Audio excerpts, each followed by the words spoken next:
participating virtually, I would ask that when you do speak, if you could identify yourself. And if you are not speaking, if you could please mute your mic, that'll help considerably.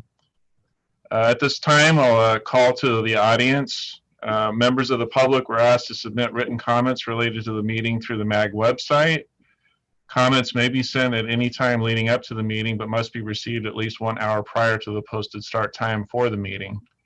This is the opportunity for the public to comment on items that fall under MAG's jurisdiction that are not on the agenda, or that are on the agenda for discussion and not for action. Apologies here. MAG staff, so we have received, is there any public comments at this time?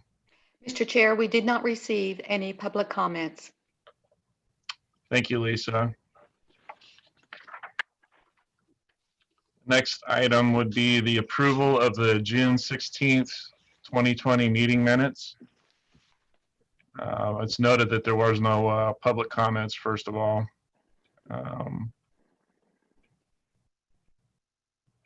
So right now, we'll review the and approve the June 16th meeting minutes. Do we have a motion to approve the minutes?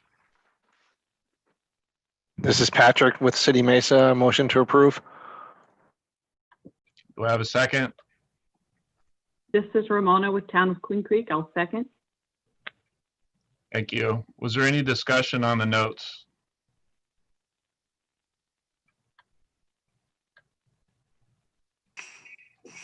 No discussion, then we'll move on. So the roll call will be taken, correct? That's what we've already done. Or are we going to do the roll call now? My apologies. Lisa? Yes, thank you, Mr. Chair. This is for the approval of the minutes. Members of the committee, when I call your name, please respond. Richard Allen? I'm going to abstain since I didn't attend that meeting. Thank you. Javier Machuca? Same with me. I didn't attend the meeting. Manuel Castillo?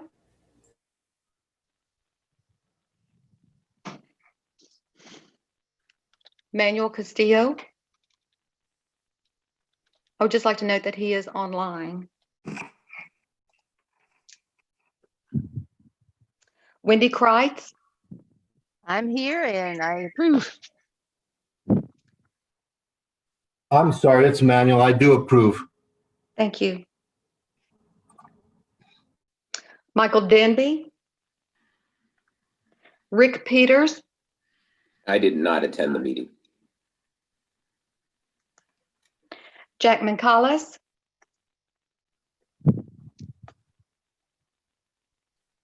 Tony Miano?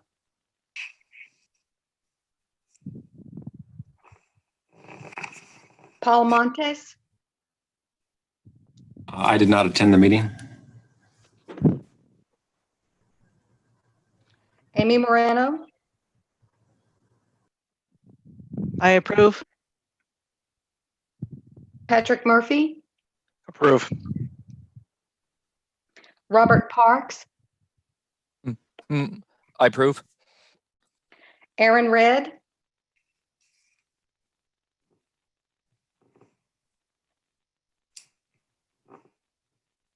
Tracy Conaway? Aaron Redd approves. Sorry. I also didn't attend the meeting. JB Shaw? I approve. Ramona Simpson? Approve. Robert Von Den Akker? Approve.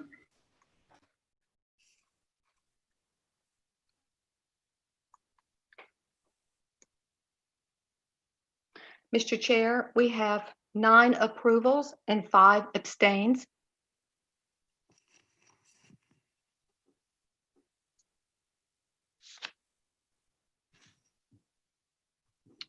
Thank you, Lisa. Next item on the agenda would be the Call to Recycle Battery Recycling Program presentation by Sean Finney and Rob Thomas from Call to Recycle. Just a little background, batteries are a growing problem in the solid waste industry. Thousands of partners, including retailers and government municipalities, work with Call to Recycle to manage their battery recycling efforts. Call to Recycle is not for-profit consumer battery recycling and stewardship program that offers its partners an easy way to address their battery recycling needs while ensuring the reduction of hazardous waste and compliance with state and national regulations. A presentation will be provided, which hopefully they're here now. I think they're on here. If we have the presentation ready, could we get that up on the board and share with the group? Lisa?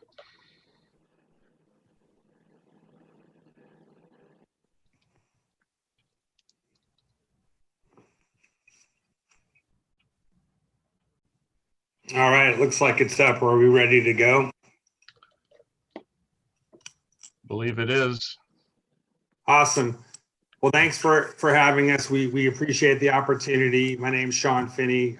We have Rob Thomas as well from Call to Recycle on the call. We represent the Western 12 states for Call to Recycle regionally.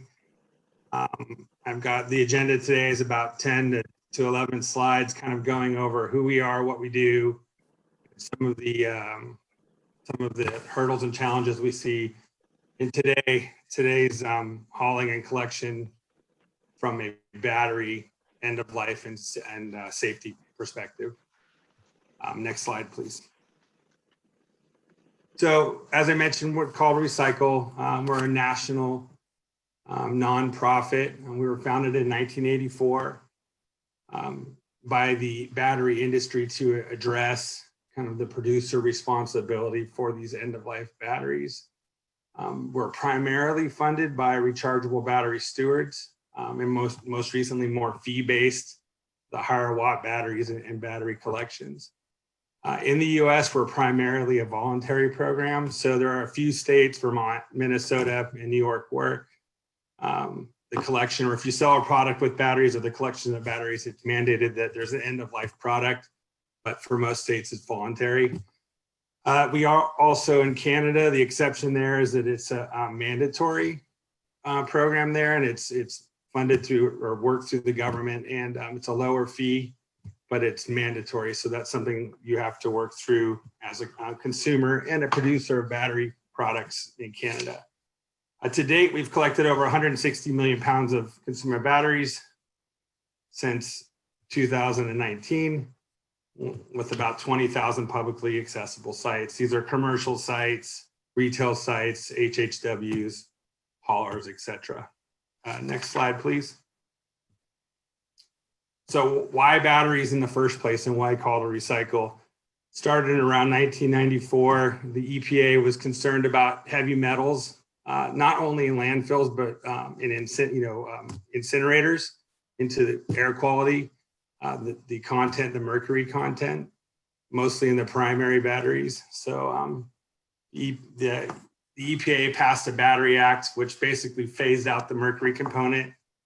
We went more to a zinc in the primary batteries, the single-use batteries, and also passing stewardship laws, which required manufacturers to have an end-of-life process, but also working with locations that sold batteries to have a retail environment or an environment to collect these batteries. So that's how we were created. We were primarily, when we started, primarily funded by the battery industry as stewards, and stewardship is a large portion of how we collect our fees. We also, as I mentioned, have a 4-fee environment that I'll go over towards the end of this. So it's a national program. There's a lot of talk about primary versus rechargeable. Primarily, we're set up for the rechargeable chemistries, but primary batteries are 85 to 90% of batteries returned and recycled. So really, it handles both of those chemistries. And interestingly enough, the primary alkaline batteries are not a universal waste in most states. In fact, other than California, they're still classified as MSW, or a solid waste that can be landfilled. Next slide, please. So with the influx of batteries in our marketplace, there's kind of a shift in thinking on battery recycling. So for a while, it hummed along. The lithium, the NiCads, the chemistry is most prevalent in primary or single-use batteries. This is status quo on that, but there are many customers and retailers that wanted to recycle all the batteries, not just the lithium-based chemistries. So we had to come up with a program for that. Even though they're not hazardous, there still is a diversion requirement and recycling expectation for a lot of users for battery chemistries. We also noticed, and you all might see this, that when you have to recycle, voluntary approach isn't always the most effective. It hasn't worked in the long term, and there has to be legislation and education along with that. So that's something that we were working on as well. So the battery industry got together, brought the major stakeholders, the Duracells, the Energizers, and began to put together this framework to create an all battery recycling program. And really, for those of us in the industry, even myself and Rob, who are in the battery industry, it's really hard to distinguish between the chemistries. So for the John Q consumer, an all battery program made more sense as opposed to trying to educate on different types of chemistries. Next slide, please. So, legislation is a big component to this battery recycling end of life process. As it stands, the only state with primary battery law is Vermont. That's something we work closely with Vermont in enforcing that as well. But there are a lot of legislation, a lot of assembly bills and Senate bills popping up that we see mainly in California, most specifically, and recently there was Senate Bill 1156, which designated that there had to be a specific collection with haulers specifically for battery chemistries outside of a recycling bin. They can no longer go in the recycling bin. Unfortunately, that was on the floor to be voted on. A senator or somebody in the assembly got COVID. They ended the California voting time, shortened due to the COVID, so it failed this year. We hope to see it there next year. There are states that are pretty active in this area: New York, Minnesota, Maine, California. In fact, if you sell a product in Minnesota or New York, you have to have a recycling program for your batteries. And then also we're looking at our stewardship, not just to focus on lithium chemistries, but also to encompass primary or all battery chemistries so that we can do a better job of collecting total volumes. Next slide, please. And also, I talk fast. If there are any questions, feel free to interrupt me. If you can't hear me, feel free to raise your hand or bring that up. So where do batteries go? So, we get them collected at different collection sites, public agencies, HHWs, retailers, businesses, healthcare facilities, municipalities, haulers. We collect those. We send them to our sorting partners, depending on where the collection sites are. For California, in our in our region, we send it to Battery Solutions mostly. They sort it by chemistry, they record it, they put together the certificate of recycling, all that information, all the reporting, and then those chemistries get sent out to specific process and recovery centers throughout the nation. It's interesting. NiCad is a chemistry that we see mostly processed in, I think there's a processing plant in Japan and then a small one in France. It's not something we see here nationally as much. So that's the end of life for that. And then those chemistries get reused or repurposed for different products. Next slide, please. One thing I wanted to talk about and kind of emphasize today was the proliferation of the lithium ion battery. It's a chemistry that we're going to see more and more of. The batteries are getting bigger, larger. You're looking at like e-mobility and these large landscaping tools. You're seeing more and more batteries, lithium batteries put into those products. When compared to other batteries, it's higher energy, it's dense energy, low maintenance, low to self-discharge. Unfortunately, with that, they're also a little more volatile, and we have more of an opportunity for a thermal event, right? Some more fires with lithium, and I'm sure we've all read the stories, a truck fire, a MRF fire, that's specific typically to lithium-ion batteries. So what's some of the challenge? What are some of the challenges of managing used lithium batteries? Typically batteries aren't the main focus for folks. It's kind of an afterthought, which I understand. It's not a huge component of the hauling process or the retailing process. Sometimes batteries can be complicated for just, little products. There's a lot of intricacies to them and their chemistries, and there's a cost to it. There's a cost associated with managing these. And there aren't a ton of collectors and processors. As the last slide showed, there's a few of them that we use nationwide. Next slide, please. So proper battery management. Really what I want to focus on here is the collection and the proper storage, both from a safety perspective and end of life perspective. The first step we think is to accept that you need to dedicate and ensure proper battery management for your organization. It's something that's going to happen. And again, as I mentioned, we're seeing more and more batteries into the marketplace. Inventory the sites, volumes, and types of batteries that need to be managed, right? So separating, storing them in proper areas, separating the chemistries, designating storage areas. I know this seems kind of silly, but I work with a hauler in California, and I won't mention names, but they store their batteries next to oil, which is a bad idea, right? These are basically mini hand grenades, or they can be. So anything you can do to separate them and isolate them, we feel is a proper storage technique. Next slide, please. So we encourage you to develop an operating procedure for storing these, identify type of battery, terminal protection, the storage area, and also the container.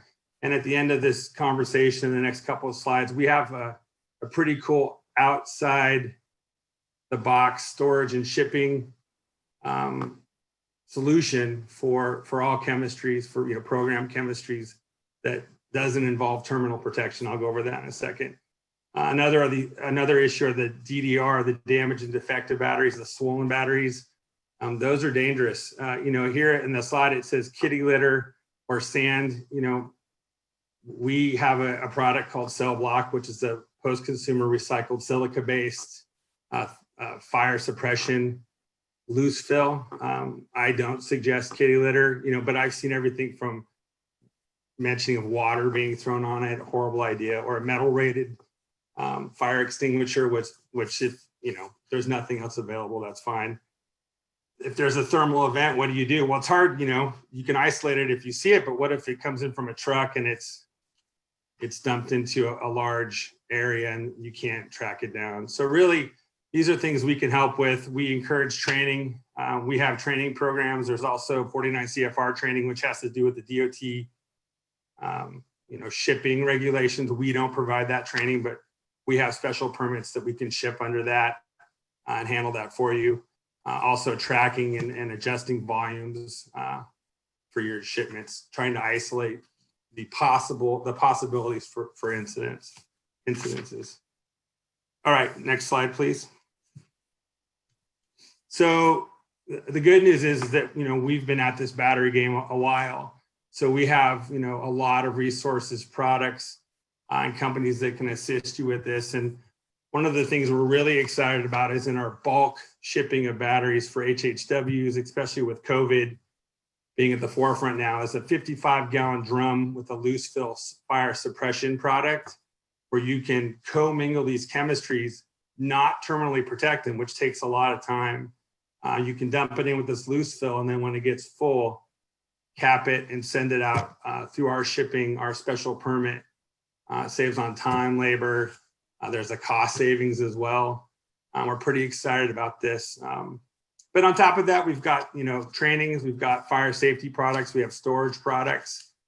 Basically anything to do with the battery end-of-life shipping or any damaged defective battery, including up to high watt, up to 800 watt hour batteries, we can help with that. And we've been doing a pretty good job with that in the marketplace.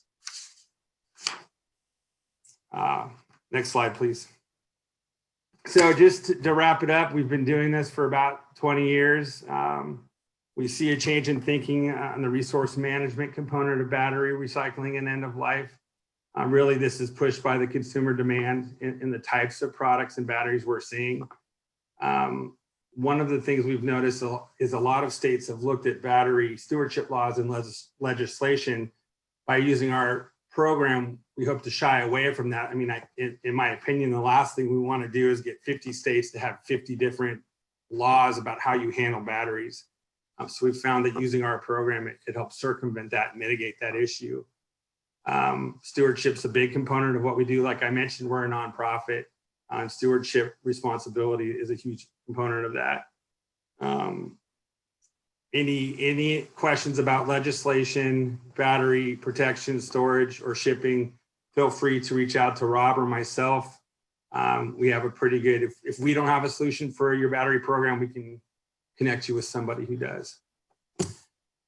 And with that, we are done. Any questions? Next slide, please. Any questions or anything we can answer for you? Be happy to do so. Hi, Sean. It's Adam here. I got a question. So what you said that you offer training for battery processing. Is that something you offer through a website, or is there something that we can schedule? Great question. Rob, you want to take this one? Sure. Yeah, this is Rob Thomas with Call to Recycle. So the training is emailed. It can be emailed out to an individual person, or we have the option where if say it's a company or other organization and they want to track it internally with all the other trainings that they have to administer, then we can send the training to be uploaded into the corporate training system. And that's going to cover, just some of the basics in safe battery recycling, storage, how to identify damaged, defective batteries, and it takes about 20 minutes start to finish. Great, thank you. Thank you. This is Rich Allen. I was just wondering, has the industry done anything about educating the public about the concerns with lithium-ion batteries? We had a recycling facility out here that burned down that was suspected due to lithium batteries, and I'm hearing in the industry recycling facilities are having a hard time actually getting insurance for their facilities because of all the issues with those batteries. So I think some type of global education needs to be done on the seriousness of throwing those things in your recycle bin or in the garbage. Yeah, that's a great point of view. I'll get this, Rob. There, specifically California SB 1166 was going to focus on education, how to recycle. In the hauling industry where I came from, it was about legislation and education, right? So you've got the carrot and the stick. Changing people's habits on a voluntary basis is extremely difficult. So you bring up a good point. There is an emphasis to educate, but we've seen it historically driven through legislation. I mean, if you look at the lead acid batteries from cars, they've done such a great job of making sure people are aware that those are bad. They have deposits, so that's a financial incentive, but I don't think you can do that with these little batteries the lithium batteries. I mean, you'd have a mess, I think, if you did something similar to that. Yeah, Rick, economic incentive is a powerful motivator, right? Those car batteries have lead in them that can be recycled, and there's a financial benefit. So, there's that as well, correct? Yeah. One thing that I'll... This is Ramona with the town of Queen Creek. Hi, Ramona. I think you're right on track with that, Rich. With education outreach, I'm a big proponent of that. But I always find that you can't just educate without having a place to do. I know that we have residents many times asking where they can take their material, their batteries, and what they can do with them. And so it is having opportunities. We do have hazardous waste drop-off facilities, but also having maybe some other places that they can take those. That would be, because sometimes, as you know, in recycling and other things, it's about convenience, that people want to do the right thing, but if it's not convenient, then they won't make the effort to do the right thing. So I'm really excited about your program, and I'll certainly be contacting you sometime after this. Perfect.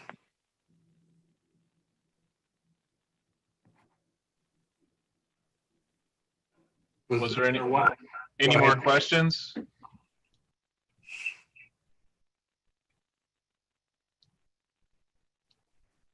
I believe there's no more questions. Sean, Rob, thank you for this presentation. I appreciate it. It's definitely a good topic. So for us to be able to get in touch with you, I assume we just go to the Call to Recycle website. Is that the easiest way to get a hold of you? That is what I'll do after this presentation, is send contact information over to Lisa as well, so you can contact us directly. Perfect. Thank you so much for the presentation. Hey, thanks for the opportunity. Appreciate it, guys. Stay safe. So next item of business, we have a presentation from the City of Phoenix. Alexis Yapple will be discussing the Phoenix Deconstruction Program. In February of 2020, the City of Phoenix launched its Deconstruction Program, which focuses on educating those who are applying for a demolition permit to pursue deconstruction as an alternative or first step to remodeling. Leading up to the launch, the Phoenix Public Works Department worked with local deconstruction contractors, including Stardust Building Supplies, to generate content for the Deconstruction Brochure and website. And at this time, I believe, Alexis, are you with us? I'm here. Can you hear me? Yes, we can. Excellent. Perfect. Awesome. So I think a number of you probably already know me, but if you don't, my name is Alexis Yapple. I'm a zero waste analyst for the City of Phoenix Zero Waste team in the Public Works Department. So our team focuses on education, and the previous presentation was actually a really good topic for us because we educate a lot on batteries. So, but today we'll talk about the deconstruction program that we launched just a few months ago. Next slide, please. So this is a cool fact that we just got approved. So the City of Phoenix, we produce about 1 million tons of waste annually. And that is equivalent to the weight of 20,129 Boeing 737 planes. So 1 million tons is a large number, and it's hard to grasp what that size is. So we've now equated it to airplanes, so 20,000 airplanes. And with that, next slide, please. In 2013, the City of Phoenix launched the Reimagined Phoenix initiative, and this was our goal to reach a 40% diversion rate by the year 2020. Reimagined Phoenix has given us some guiding principles for some of our programs. So a lot of our programs are born out of this initiative. It's a three-pronged approach. It's enhancing our solid waste programs, education and outreach, and public and private partnerships. So the Deconstruction Program was born through this initiative. Next slide, please. So our deconstruction program, so if you're not familiar with deconstruction as it relates to buildings, it's the systematic dismantling of building materials to maximize their resale potential or recycling or reuse potential. So if you were looking to do a major remodel of your home, you could just call a contractor and they would probably come in and just rip everything out. If you were to hire a deconstruction contractor, they would come in. So like this kitchen here, they would dismantle everything, trying to make sure everything's intact, and then take that material to a location where they could resell it, or or donate it, or reuse it in some capacity. Next slide, please. So different materials can be deconstructed. So that could be your doors, your cabinets, windows, light fixtures, like countertops, bathroom fixtures. There's a lot of stuff that deconstruction companies can take. So they'd come in, remove everything, and then take it back to their warehouse for resale. Next slide, please. So our team actually shadowed a deconstruction job about a year ago, and it was with Stardust Building Supplies. And this was a beautiful house out in Scottsdale. And the kitchen, as you can see, I mean, it's a gorgeous kitchen, gorgeous cabinets and countertops. And they wanted to completely overhaul the kitchen. So they hired Stardust, they came in and they dismantled everything. And so you can see like the difference there. They pulled off the countertops and tried to keep everything intact. Next slide, please. And then here's another picture of that. So they just dismounted the cabinet and kept it intact. And so these, the homeowner will actually, so it's technically a donation. So this could be considered tax deductible. It's very inexpensive to have a deconstruction company come in and remove these materials. And then of course, keep your receipts, and then the homeowner can use it in their taxes later. Next slide, please. So why deconstruct? This picture is pretty telling. Obviously, we don't want to send materials to landfill if they're possible to be reused or recycled in some capacity. The EPA actually estimates that there's approximately 569 million tons of construction and demolition debris that was generated in 2017. So there's a really good potential to divert materials from the landfill. And with that, if you're diverting materials from the landfill, then you don't need to generate new materials. And so that saves in greenhouse gas emissions. So a lot of benefits there. And then, as I mentioned, for the homeowner, particularly, they can use it as a tax deductible donation. It's often cheaper than just having a contractor come in and pull everything out, because often they pay by the ton for, you may have a roll off in front of their house and they have to pull everything out and weigh it. So this may be cheaper for them as well. And then the thing that I really like too is that you can preserve history. So a lot of these older buildings, if you have a deconstruction company come in and pull out antique fixtures and stuff, it's a really neat way to save history. I actually live in downtown Phoenix, and I've seen a number of buildings torn down and new buildings coming up every day. So that's something that's really near and dear to me. Next slide, please. So numerous cities, states, even counties have ordinances in place that basically restricts a demolition contractor to come in and pull stuff out if the house is at a certain age. So for example, in Portland in 2016, they enacted their deconstruction ordinance, and it prevents houses built in 1916 or prior from being demolished. They have to go through a deconstruction contractor that's approved by the city and go through this whole process. And then in 2019, they actually bumped up that age to 1940 or older. So they're trying to preserve and keep a lot of materials out of the landfill. And then in Milwaukee, they have a deconstruction ordinance as well that went into effect in 2018. And it covers structures that were built in 1929 or prior, or have a historic designation of some point. There's other cities too. You have like Vancouver, Seattle, Palo Alto, Austin. They all have deconstruction ordinances in place. Now, this is something that we have looked at. It's not something that we're doing quite yet, nothing like that. But it is something that's on our minds. So next slide, please. So about like late 2019, we worked with Stardust Building Supplies, and we helped sponsor a video that they put together about deconstruction, because this is a topic that I don't think many people really know a lot about. So we put together this brochure, and the cool thing is with with being a city, we can't promote a business over another, but we were able to get this brochure approved through legal, and we have on there, and you can see this on our site, it's phoenix.gov/publicworks/deconstruction. And so we have the list of the 3 deconstruction companies in the Valley. And if another deconstruction company comes in and wants to be added to the list, we can do that as well. We just had to vet the companies that they're in good standing and that they were okay to be listed on the brochure.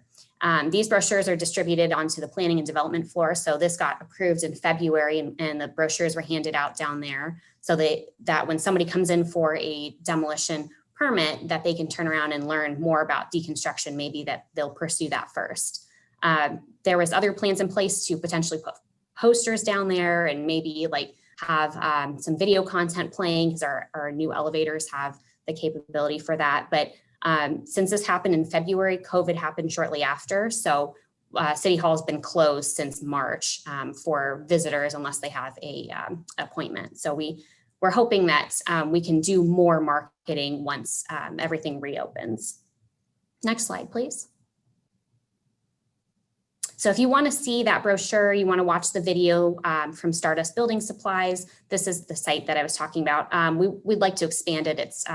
It's pretty small right now, but this site is linked to Planning and Development's page. It's linked to our transfer station page. And then, as I mentioned, when things reopen, we'll be doing a lot more marketing about this. My management also wanted me to mention that there is the long-term objective to potentially attract deconstruction or a construction and demolition recycling company to our Resource Innovation Campus, which is located at 27th Avenue and Lower Buckeye Road. There was an RFP that we were intending to put out, but it got put on hold because we were going through a rate increase and then COVID happened. So that's something that we're going to be looking towards in the future. Next slide, please. And so with that, I open it up for any questions. Hi, this is Wendy Kreitz, SRP. I sent a message in the chat thing, and I had a question about how you handle asbestos that may be found in caulking and stuff like that that are removed from a deconstruction project. Typically, in homes and single family dwellings, they're not sampled or removed before, and I didn't know how you handle that. Yeah, so for us, since we're just doing education about deconstruction being an alternative, this would be through the deconstruction company. So they would be the ones handling all of that. Oh, okay. So it's not, okay. Yeah, it's not through us. Yep. Hey, this is Tracy from City of Chandler.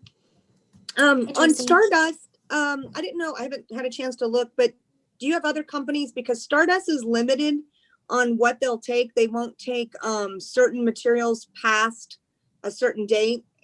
Example, cabinetry. If it's older than a certain date, it's something that they won't take, and then they won't take flooring. So I didn't know if you had other companies that are interested in that older material. Yeah, I would check with the other two big players, so Habitat for Humanity and then Harvest Eco Salvage. So, but you're right, they have some limits on some of that stuff. So it's always good to just call ahead if a resident asks about it, that they should always call the contractor, see if they want the stuff first. And you guys don't have any of the historical companies right now, like you were saying in the older parts? So those are like the three big deconstruction companies that we were aware of. So we searched to see what other companies were out there, and these are the three that we found. So it's okay. In places, yeah, like Northern California, they have a lot of deconstruction companies because of the ordinances in place. All right, thanks.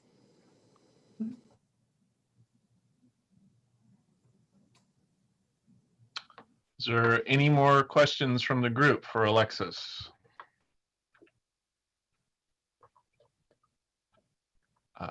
Guess not. So Alexis, thank you. Thanks for the presentation. Thank you, Adam. It's a great topic. So I know we see that material sometimes out for bulk collection, and residents do have those questions about, they don't like putting it out. Maybe there's something else that they can do. So this is, I think, a great topic. So appreciate it. Thank you for the opportunity. Yep. See you later. See ya. Moving on to the next item on the agenda is an update on the impact of COVID-19 on the solid waste and recycling industry.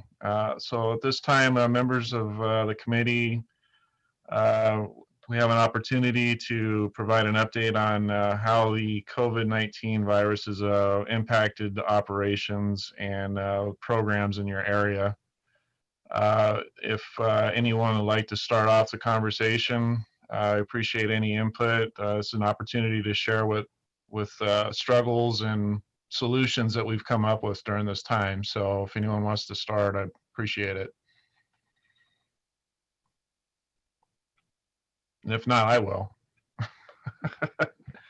So, Hey, Robert Vandenacker here, City of Buckeye. So, Hey, Robert. so one of the things, obviously, we all saw an increase in the residential production of waste during the shutdown. So one of the things that we had done was worked with our contractor to get the ability to issue some free trash carts to homes. Just anyone that wanted an extra trash cart, we just delivered them an extra 96-gallon residential trash cart. And it ended up, we issued about 400 of them. And we required that they would give us their some sort of usable contact, whether it be an email or a phone, so that when the stay home order was stopped, we would go ahead and collect them and let them know that we would use that method to contact them. And if we couldn't collect it, then we were going to charge them for it. One of the ongoing activities, of course, every city I'm sure is dealing with, is overloading of trash carts. So we were hoping that this would help in that method in addressing that problem. We've, of course, closed out the program when the stay home order ceased, even though there's still a lot of people at home, because we have seen a decrease in the amount of residential trash that's been generated.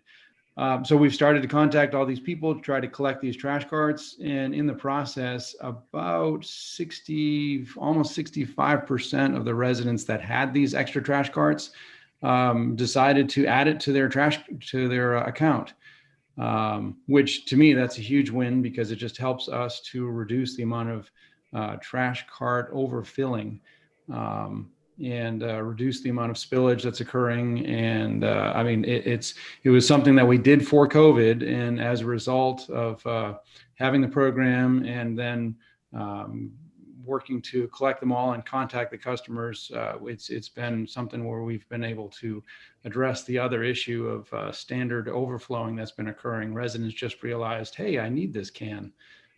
So that's one method that we had that's come out of this whole COVID activity.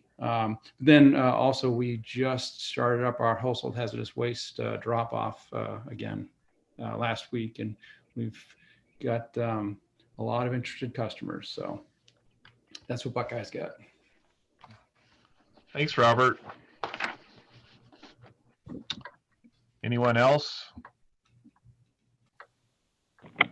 This is Rich Allen. Out here on the reservation, they passed a mask ordinance. So we've been enforcing that at the landfill here. If they're outside their vehicle, they have to have a mask on. And we've had some pushback on that, but for the most part, people have been complying. We did see during the initial shutdown, we saw an increase in individuals coming out to the landfill. I think they were just trying to get out of their houses for a little bit because they were bringing us very little waste, but that seems to have calmed down. Other than that, things we've been operating as per usual. Great, thank you. Yeah, if I could add for City of Phoenix, we've seen about a 20% increase in our recycling inbound volumes. It's been pretty much consistent throughout all the stay-home orders, and about 11% increase in our MSW volumes. Also been holding up pretty steady. It does seem like here in the past few weeks, the volumes are starting to come back down to normal levels, and so we're encouraged by that. But it's been really quite a bit of volume. So that's all I wanted to report from Phoenix. Thanks, Rick. Anyone else?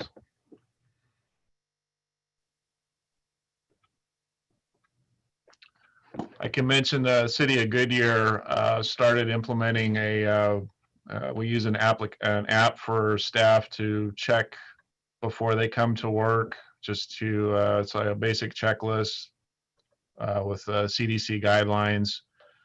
That way the supervisor's notified if there's somebody reporting a high fever or something like that. So then they can go from there and determine if it warrants stay at home at that time. And also, it's just remind the employees, hey, be aware. Most of the employees just want to come to work and do their job, and a lot of times they just forget to check their own health and well-being before they come in, and it's just a reminder for them. We've eliminated a lot of workspaces here in the offices just to promote social distancing. We do still try to have our meetings. I know the importance of meeting with staff to go over safety items and other stuff is still very important. So we, now that the weather's finally starting to cool off, I say that cautiously, we've been meeting out in the parking lots in the morning just to kind of go over items, important items. And our HR departments made an effort to come out and talk to staff too. They've increased through our employee assistance program. They've actually increased the number of visits that you can have to talk to the doctors and whatnot as well during this time. But other than that, we're just kind of rolling with it right now, just like everybody else. So if we don't have any more updates on COVID, we'll go on to the next item. Right now, now is a time for committee members to report on activities of interest occurring in their agencies or in their areas. So I don't know what's the easiest way to do this. Just go around the table here. How do we do that?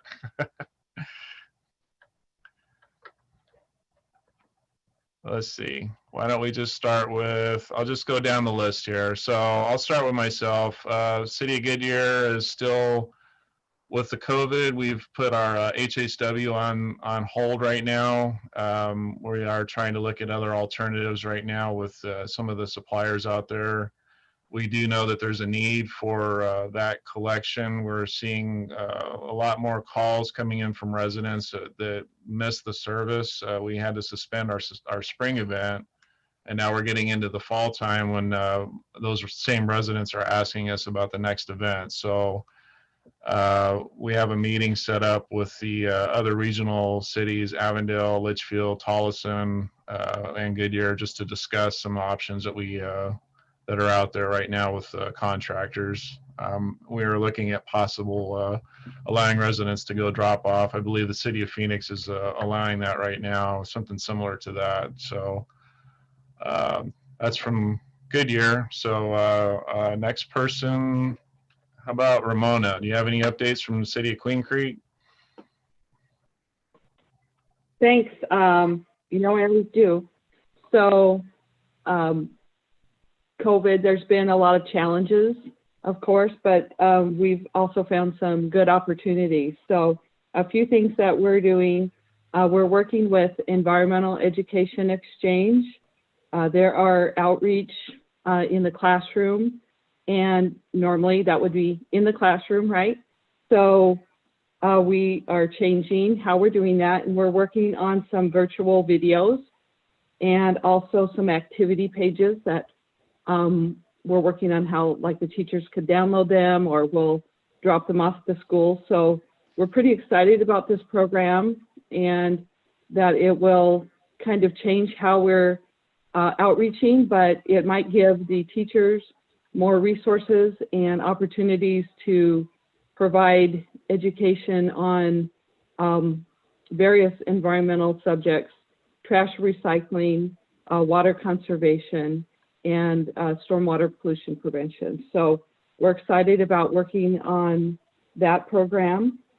Also, because everyone is doing online shopping, a lot of Amazon boxes and others, our recycling drop-off facility has always just continued to be overloaded. So instead of just closing it down, we actually increased by 4 more 8-yard front end load containers. Actually, they're side load, excuse me. And so we have 17 at our location. And to help the public understand what to do and what to bring.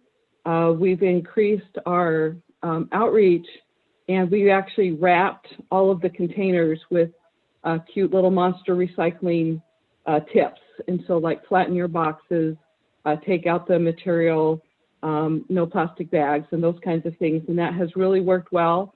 And we're continue to have very low contamination, although it is still really used every weekend.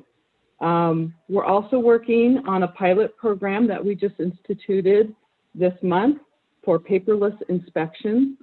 So our inspector, we're not actually still allowing her to lift the lids to do the inspections, but as was stated previously by Buckeye, overfilled carts is always something that we deal with everywhere. So, and that's easy to see and notice. So we are doing paperless by emailing the outreach and information on the inspection directly to the residents. So we're seeing how that works on this overfilled carts, and we'll see how that works and give you some update on that later. We've also implemented, along with quite a few towns and cities in the area, on our webpage, the Recollect, we call it Recycle Right Wizard, and that helps to give residents the knowledge of where can I take certain types of materials and where does it go. And so we've been working on that, and we brought that online this last month. And so we've had a lot of positive responses on that. And we've been learning that what we think the residents have and want to know is not necessarily true. So when residents go to this app, and if there's a question about how we're listing that material, or if the material is not listed, then we're getting educated that we need to add or modify something on that. So it's been very informative. And we also are starting to plan our recycling drop-off event that we discontinued, the one that we were normally hold in April. So we are planning on doing that in relation to America Recycles Day in November. And we're trying to figure out how to be more contactless. And so how can we use maybe signage to direct residents and to let them know to stay in their cars, and be prepared with the material either in the trunk or in the back of a truck or a trailer.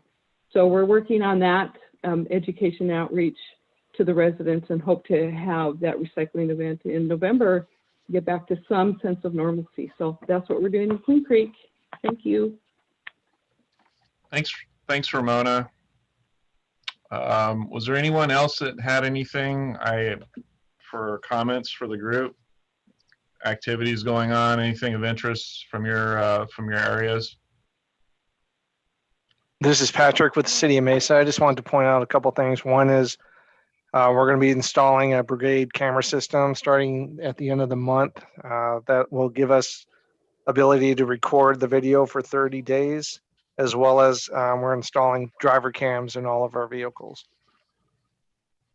And then the other thing is, once a month, we host a conference call with a lot of the solid waste departments in the state. And so if anyone's interested in that, they can email me, and I can send an invite to you. It's on Fridays at 1:30, and our next meeting, conference call, will be on September 25th.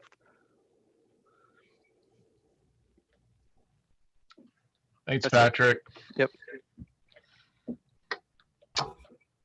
Anyone else? Scottsdale has a few things going on. Go ahead, Manny. Okay, so we're continuing with our HHW curbside pickup. Our vendors picking up this month, and that'll go through October and November.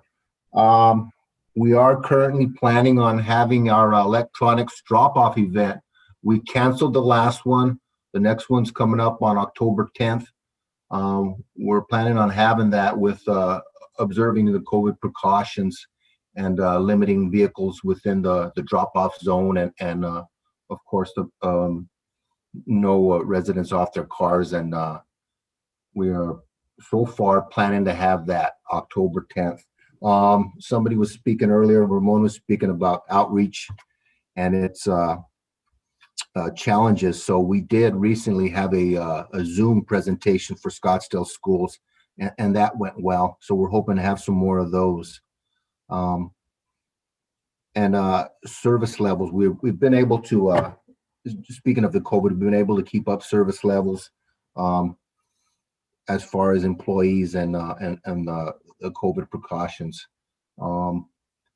And that's about it, other than we do currently have some Healthy Scottsdale signs on the side of our trucks with COVID precautions on those. We've utilized the ability to have that advertising on our residential and commercial trucks. And that's it. Thanks, Manny. It's a great idea using the trucks for advertising. JB, did you have something? Yeah, thanks, Adam. I just wanted to mention that I recently signed up for the U.S. Plastics Pact on behalf of ADEQ. I know City of Phoenix is also a part of that group, and it's just made up of private sector, government, nonprofit, academia, everyone just working together to eliminate problematic plastics and replace them with recyclable, reusable, or compostable options. So more to come on that. I just wanted to bring it up and mention it, but we just kind of had our first kickoff meeting this morning. So a lot further to go and a lot more to learn, but I'll keep you guys posted. Thanks, JB. Anyone else want to add? Hey, this is Robert Parks with the City Surprise. Just an update for us. We will be having our fall curbside pickup for hazardous waste coming up in October, and the program is going so well that we're going to add an event in the winter. So we used to just provide one in the fall and one in April, and now we're going to add one in the winter because people enjoy it a lot, and we're able to absorb those costs within the program that we currently have. So that's something coming up in October. We did implement a recycle program where the residents can go to a secured site and they can bring material to us, and that we implemented in the month of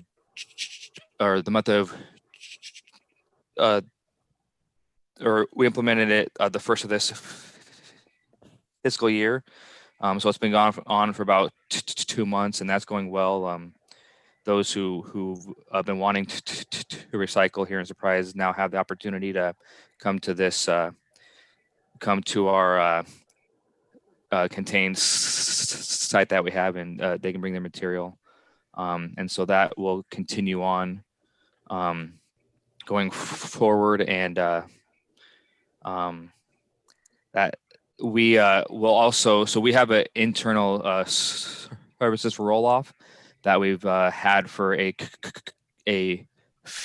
last 5 to 6 years, and coming October we'll implement that now as a service that we're going to give the residents so that they can now use the services for their homes and for the things that they need at their house. So we're going to implement that October 1. So we're pretty excited for that and to get that service launched so we can continue on to help out the customers that we have. So that's it for our city.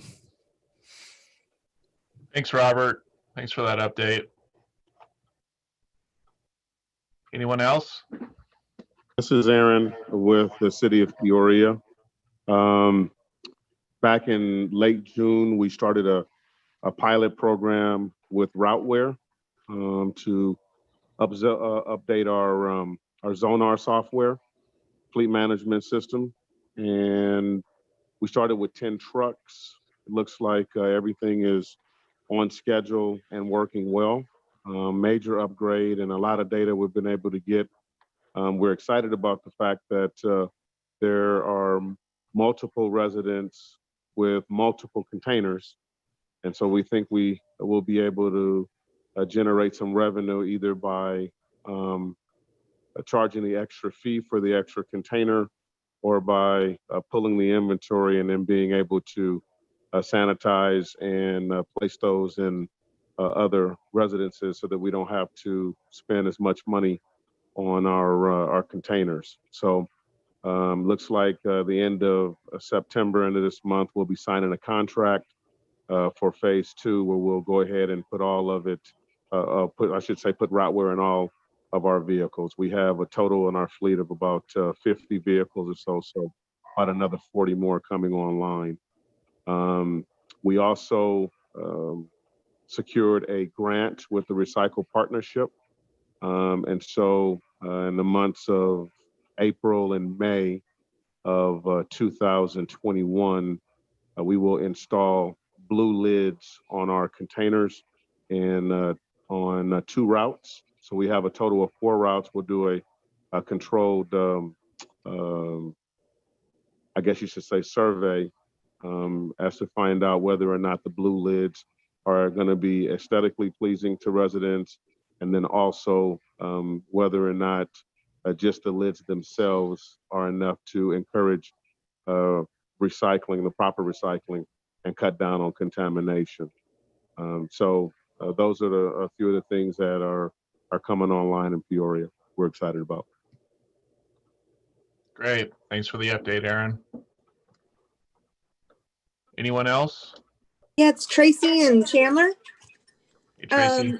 Hey, Chandler is just starting. We're in the beginning phases of a cost of service study that we'll be looking, across the board at all of the things that we offer to our residents, and then making those recommendations to council, whether we start charging for certain services, have to raise rates, or somewhere in the middle of those two. As we know, recycling used to be a revenue source, though a small one comparatively to the budget we have. It is something that is now costing us money, as it is everyone else, I think, or most of us. And so that's something we're looking forward to finding the results of that. In fact, we have a meeting with a consultant today. Like everyone else, we've also been looking for creative ways to reach out to residents. And we'll be starting a Facebook Live series, probably quarterly. It may even be more often next month.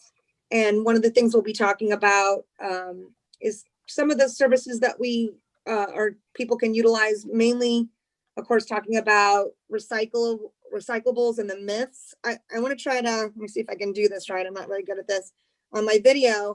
This is an item, if anybody can see the video.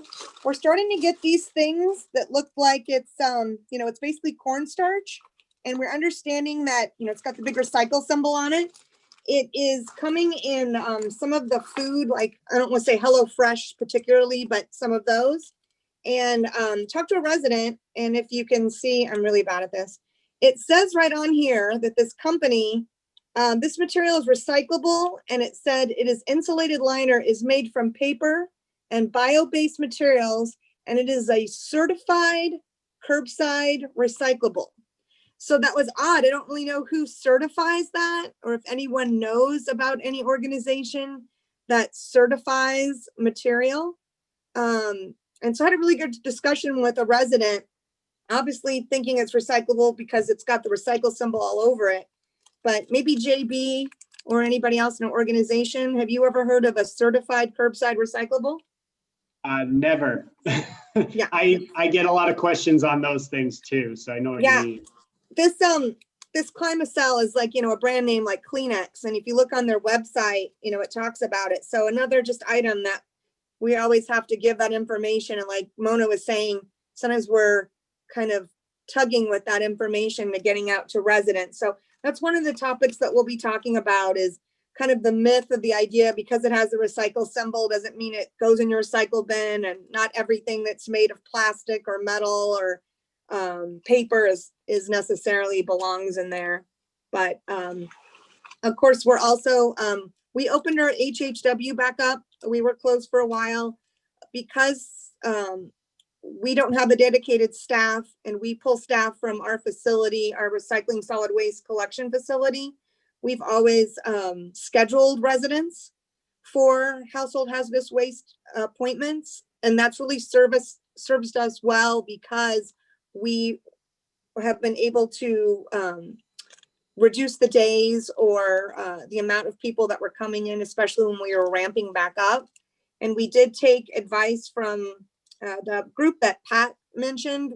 There's also a subcommittee for HHW that a lot of you are in. And I don't know who had the idea. We probably always should have done it. But just when people call in to schedule, that they can't put anything in the back seat of the car, it has to be in the trunk. If it's obviously, if it's a truck, pretty easy. But sometimes we've had people that have things in the front seat, the back seat, and it just reduces our contact with those residents, not having the material in the cab with them or in the vehicle.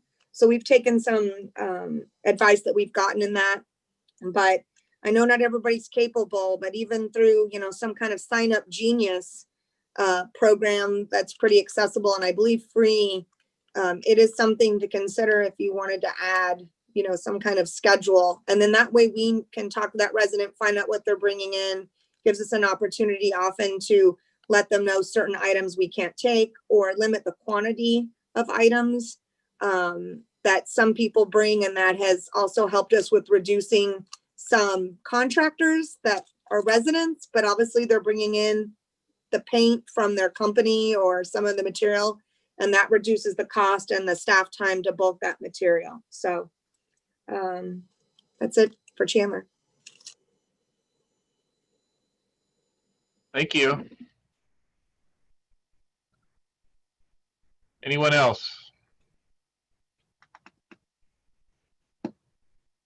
Yeah, Mr. Chairman, this is Rob with Call to Recycle, still on the line. Oh, hi, Rob. Hey, so kind of going back, I guess, to some of the impacts of COVID.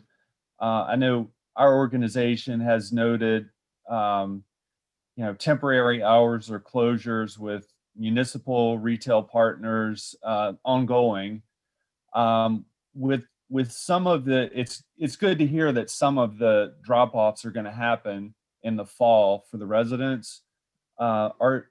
This is kind of open to the group. Are you guys anticipating, double the volume that you get of your spring pickups since the April was missed, or has it been, since you guys are essential, that it's been trickling in? I can say from our perspective, when we suspended our HHW event when the economic downturn happened in 2008, and we ramped it back up a year and a half later, we saw double the amount of participants at that event, and there was a trickle down effect after that, because we limit the time. So yeah, definitely I could see once these people, our residents that are active recyclers, are looking for that program, and they're stockpiling some of that material up right now. So yeah, we'll definitely see an increase. I'm not sure about everyone else. Okay. Scottsdale, for the electronics drop off, we're planning to overly man that event. Looking that people are just looking for something to do, and we did not have our last event, so we're gonna prepare for more. And we're gonna do a little bit more advertising because we are no longer taking CRTs, so that's a part of it. So I mean, we used to get so many of those, and we're probably still going to get some. But yeah, we're going to overman. Yeah, this is Ramona. We will plan for that as well. We've had residents and council members asking, when are we having an event? Let's try to have an event. And so we're anticipating that we'll probably have quite a few. And we normally have between 300 and 400 cars. So we'll see how that goes, right? Also, we saw that just with when we limited bulk and took bulk collection off for a couple of months, and we keep waiting for it to slow down, but we're seeing at least 1,000 to 1,200 bulk pickups in each month. And we kept waiting, but we've actually had to, some of those days we've had to cut it off to about 400 to pick up a day because our vendor, we just can't do more than that. And so this next month we're cutting it off at 500 because they were able to get some more staff. But that's just in one day. And the material, they're putting out more. So I don't know if everyone's just home going through their garages and doing stuff, but yeah, this has been incredible how much more, and we've had bulk for about the last 3 months, so we kept waiting for it to dip down, but the demand and the weight has been much more. So it's been interesting to see the change. We're still seeing really heavy amount of weight in our trash and recycling by tonnage. We haven't seen that drop off here in Queen Creek yet, and we do still have a lot with those extra carts. So that's why our overfilled cart program was so important. But yes, we expect to have double that. But I really like Tracy's comment about Sign Up Genius. Maybe we'll try to do something at least to get a feel. You know, we can't turn people away if they're already in the line, but that might be a good idea for the drop off just to see. So thanks, Tracy. I always appreciate everyone's comments because it gives us good ideas for our other programs. Thanks. Ramona, I know from our perspective, we actually, Recollect has a scheduling application as part of that. We were actually discussing that with Recollect as an option for us, other than a voucher, but that might be an option to look at as well. It helps us. Great. It helps us also to spread out. I know we've done the events, you know, before we had our HHW facility, we did it just like everyone else did, and you never know. The way it helps us is we give people slots and we only take so many per half an hour. That doesn't mean that if someone shows up early or late, we refuse them. It just prevents us to have 50 people all at 8 o'clock, opposed to spread out throughout the morning or the afternoon whenever we have open. And it just gives our staff then time to process and bulk some of that material as they go. So I know it's not always possible, but you know, it's at least an idea, and we're happy to share if anyone wants to contact me and talk some of the things that we do. We'd be happy to help. Thanks, Tracy. Was there any, I guess, any more topics or discussions? Anyone else wanted to share anything for the group or the greater good? Mr. Chairman, this is Yes. Julie. If we could go back to agenda item 7, I think that one was skipped. Yeah, it was. Okay. My apologies. So I skipped item number 7. So at this time, there's an opportunity to suggest any future agenda items. Does anyone have any suggestions for future topics? Yeah, this is Ramona again. I would like to discuss glass. I haven't had a chance to get with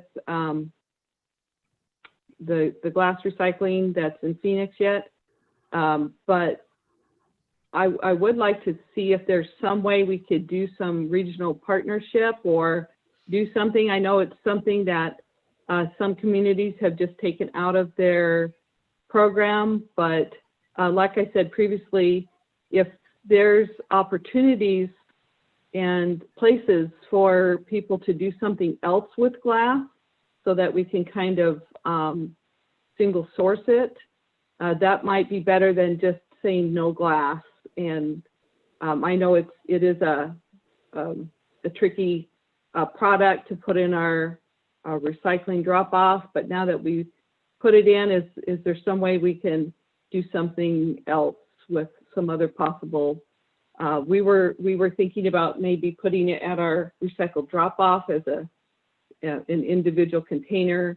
But anyway, those are some thoughts that I'd like us to discuss. Is there some other possible ways we can continue to recycle glass, but not in our blue curbside bins?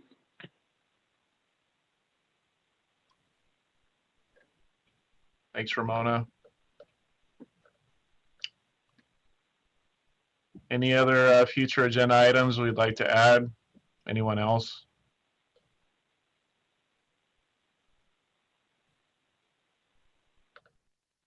Okay, with that, the business is now concluded.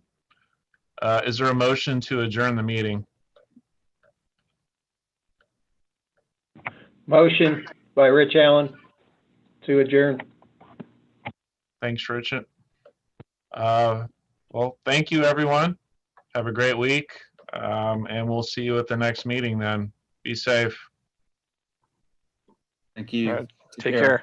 Everyone.